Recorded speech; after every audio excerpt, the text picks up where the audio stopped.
ए भैया एगो जन बाटे एक जना खिसिया के ईर्खा के मारे घर से भाग गइल बड़न।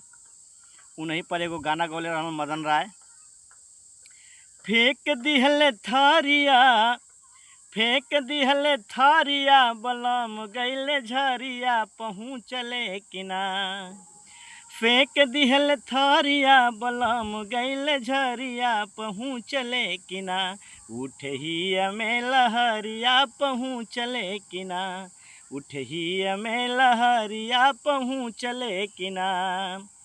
एतने त कहूँ कि कहाँ रहुआ रतिया गोली निह लागी गौवे उनका के बतिया।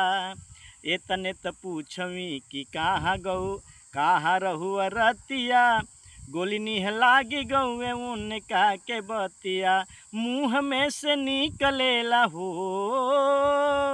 मुँह में से निकलेला राही और गरिया पहुँचले किना। उठहिया में लहरिया पहुँचले किना। उठहिया में लहरिया पहुँचले किना।